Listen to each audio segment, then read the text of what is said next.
Cam जो मजामा। भाई लोग, अपराध की दुनिया में दोस्ती और दुश्मनी जान देकर निभाई जाती है। दिल्ली, हरियाणा और यूपी पुलिस के लिए परेशानी का सबब रहे गैंगस्टर सुंदर भाटी और नरेश भाटी। ऐसे ही दो नाम थे। दोनों भाई लोग का जलवा था समोसे माफिक गरम। फील्ड में उतरते दुश्मन लोग की मुंडी को तरबूज माफिक काट डालते थे। इनके लिए ना कायदा था ना कानून, बस्ती के सुप्रीम कोर्ट थे। जब डेढ़ बोडिया इनके सामने सियाण पट्टी दिखा था, फिर तो दोनों के लिवर में गुदगुदी होती। डेढ़ बोडिये को मार मार के कान खजूरा बना डालते। रे मामा, इन दोनों की दोस्ती के किस्से तीन तीन राज्यों में मशहूर थे। दोनों जिगरी एक दूसरे पर जान छिड़कते थे। इतना ही नहीं, नरेश भाटी के परिवार वालों की मौत का बदला भी सुंदर भाटी ने जान की बाजी लगाकर लिया था। लेकिन हितों के टकराव में एक दिन तोड़ने से भी ना टूटे, ऐसी दोस्ती में अंगारे बरसे, आंधी आई, सैलाब उठा। दोनों की दोस्ती दुश्मनी में तब्दील हो गई और शुरू हुई क्रूरता से भरी गैंग वॉर, जिसमें 50 से ज्यादा लोग बलि चढ़ गए। 90 का दौर चल रहा था। नोएडा का डेवलपमेंट हो रहा था। उस समय नोएडा और गाजियाबाद में सतबीर गुर्जर और महेंद्र फौजी के बीच जंग छिड़ी हुई थी।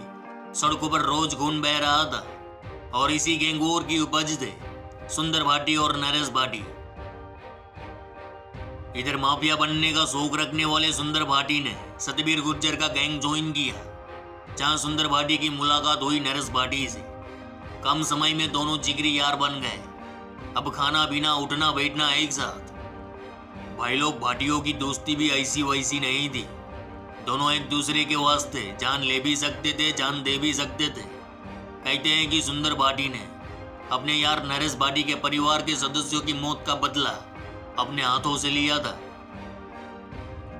बिडो नरेश भाटी, जो ग्रेटर नोएडा के गांव रिठोरी का रहने वाला था, एक रईस खानदान का जोगरा, प्रॉपर्टी विवाद में परिवार वालों की मौत का बदला लेने क्राइम के अखाड़े में उतरा था। वहीं सुंदर भाटी, जो नोएडा के गंगोला गांव का रहने वाला था, दोनों ने मिलकर दिल्ली और पश्चिमी यूपी में हत्या, लूट और रंगदारी के सैकड़ों कांड रचकर अक्के सुबह में सतबीर गुर्जर का डंका बजा दिया था। लेकिन दोनों के जहन में सबसे बड़ा माफिया बनने का ख्वाब था। सुंदर भाटी सिकंदराबाद में ट्रक यूनियन पर कब्जा करना चाहता था। ऐसी ही मंशा नरेश भाटी की थी। दूजी और नरेश भाटी जिला पंचायत अध्यक्ष का चुनाव लड़ना चाहता था, तो सुंदर भाटी भी अध्यक्ष बनने का ख्वाब देखता था। बरसों पहले चट्टान और तूफान, गाज और गर्जन, पूरब और पश्चिम ने एक दूसरे से वादा किया था, एक दूसरे के वास्ते खुशी खुशी कुर्बान होने का। आज जान से प्यारी वह दोस्ती टूट चुकी थी और दोस्ती टूटने की वजह बना जिला अध्यक्ष का चुनाव और ट्रक यूनियन पर कब्जा। बस यहीं से शुरू हुई गैंग वॉर। इस गैंग वॉर में ट्रक यूनियन के दो अध्यक्ष को कुल्हाड़ी से काट दिया जाता है। दूजी और नरेश भाटी ने जिला पंचायत अध्यक्ष का चुनाव लड़ा और जीता। इसके बाद नरेश और सुंदर ने विधानसभा चुनाव लड़ने की तैयारी कर ली। दोनों आमने सामने मैदान में थे, लेकिन दोनों चुनाव में हार गए। इसी चुनावी हार जीत के खेल ने दोनों को एक दूसरे के खून के प्यासे बना डाले। हालांकि नरेश भाटी जिला पंचायत का अध्यक्ष था, लाल बत्ती में घूमता था, उसके साथ गनर भी रहता था। इसके बावजूद साल 2003 में सुंदर भाटी ने मेरठ में नरेश भाटी पर हमला बोल दिया। हमले में नरेश का गनर और ड्राइवर मारे गए, जबकि नरेश वहां से बच निकला। मार्च 2004 में सुंदर भाटी ने एक बार फिर हमला बोला। इस बार पूरी प्लानिंग के साथ कंगोला पुलिया के पास नरेश भाटी की गाड़ी को घेर कर अंधाधुन गोलियां बरसाकर उसे मौत के घाट उतार दिया गया। साथ में उसके दो साथी मारे गए। इधर नरेश भाटी के जाने के बाद गैंग की कमान संभाली उसके भाई रणपाल भाटी ने। रणपाल भाटी ने सुंदर भाटी के भाई प्रताप पटवारी समेत 3 लोगों को ठोक कर नई जंग का आगाज कर दिया।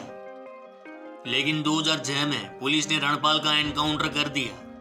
रणपाल के एनकाउंटर के बाद मैदान जंग में उतरा नरेश भाटी का छोटा भाई रणदीप भाटी।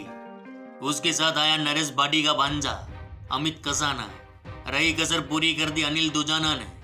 इन तीनों ने मिलकर पूरे प्रदेश में भौकाल मचा दिया। आए दिन लाशें गिरने लगी। इसी बीच रणदीप भाटी को यूपी पुलिस ने उठा लिया। वहीं 2013 में नरेश भाटी के शार्प शूटर नंदू को पेशी पर लाते वक्त सुंदर भाटी की गैंग ने टपका डाला। इससे पहले 18 नवंबर 2011 को गाजियाबाद के बैंकेट हॉल में सुंदर भाटी अपने साले की शादी में आया था। इधर अमित गसाना मामा की मौत का बदला लेने हॉल में घुसा। सुंदर भाटी पर अंधाधुंध गोलियां बरसाई। 3 लोग मारे गए, लेकिन सुंदर भाटी बच निकले। इधर साल 2014 में सुंदर भाटी यूपी पुलिस के हत्या चढ़ा, तभी से जेल में बंद है। इधर दोनों गैंग के बीच गैंग वॉर जारी थी। अब तक 50 से ज्यादा लोग मारे जा चुके थे। उधर सुंदर भाटी राजनीतिक संरक्षण में कानून और दुश्मन से बचता रहा। वहीं पॉलिटिकल पावर के चलते वह ताकतवर होता चला गया। उसका दबदबा इतना था कि उसने अपनी पत्नी को 2 बार ब्लॉक प्रमुख बनवाई। कहते हैं कि कुछ साल पहले एक दिग्गज नेता ने दोनों गैंग्स के बीच राजीनामा करवाया है और तभी से दोनों गैंग शांत है। फिर भी कब क्या हो जाए कोई नहीं जानता। तो भाई लोग, ये थी सुंदर भाटी और नरेश भाटी की दोस्ती और दुश्मनी की कहानी। चलो इस गुज्जू भाई का राम राम, मिलते हैं फिर।